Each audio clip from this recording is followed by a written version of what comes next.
आज सकाळची सुरुवात झाली होती किचन ओट्यापासून, कारण रात्री मी काहीच काम केलं नव्हतं. खाल्लं आणि डायरेक्ट झोपले होते. पटकन हीटरला पाणी लावलं सकाळी उठून आणि नंतर किचन ओटा सुद्धा क्लीन करायला घेतला होता.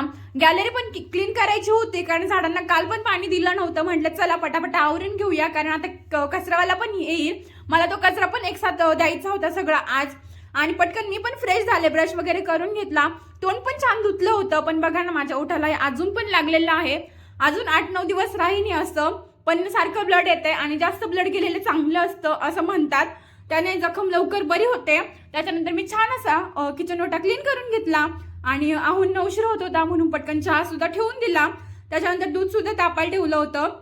आहोना चहा ठेवून दिला आणि लगेच त्याने चहा घेतला. नंतर मी चहा बिस्किट घेतलं आणि नंतर पटकन रूम आवरून घेतली. त्याच्यानंतर मी 11:30 वाजता आहोना डबा घेऊन गेले होते. आज खूप दिवसानंतर म्हणजे खूप महिन्यानंतर मी पायी गेले होते. नाही तर स्कूटी आल्यापासून ना स्कूटी घेऊनच जात असते मी, पण आज खूप दिवसांनी मी पायी गेले होते कारण आहो सकाळी उशीर झाला होता ना, मग ते स्कूटी घेऊन गेले होते. मी छान पायी एकटे गेले होते, भारी वाटत होतं. थोडंसं चालणं पण झालं. मग छान मी आहोंच्या कंपनी जवळ गेले, त्यांना डबा वगैरे दिला आणि तिकडून येताना ना मी स्कूटी घेऊन आली होती.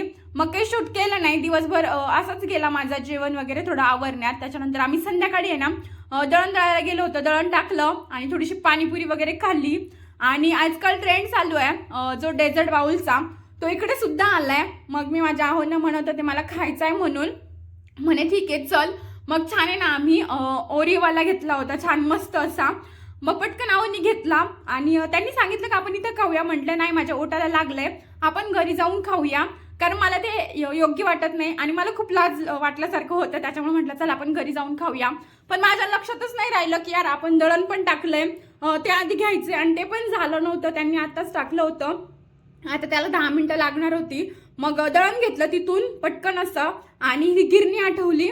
म्हणजे माझी मम्मी सुद्धा, आमच्या घरी सुद्धा गिरण आहे ना, तर माझी मम्मी सुद्धा अशी गिरण चालवायची. सेम अशीच गिरण होते आणि मला पण थोडीफार जमायची. इतक्या दिवसांनी बघितली ना, छान वाटलं आणि मम्मीचीच आठवण आली डायरेक्ट. त्याच्यानंतर रूमला आलो दळण घेऊन आणि मस्त असा डेझर्ट बाउल आहे ना, मस्त एन्जॉय केला दोघांनी. तो पण अर्धाच खाल्ला कारण जेवायचं पण होतं, पाणीपुरी पण खाल्ली होती. चला, तुम्हाला हा व्लॉग कसा वाटला कमेंटमध्ये नक्की सांगा आणि नवीन असाल तर चॅनलला सबस्क्राईब करा.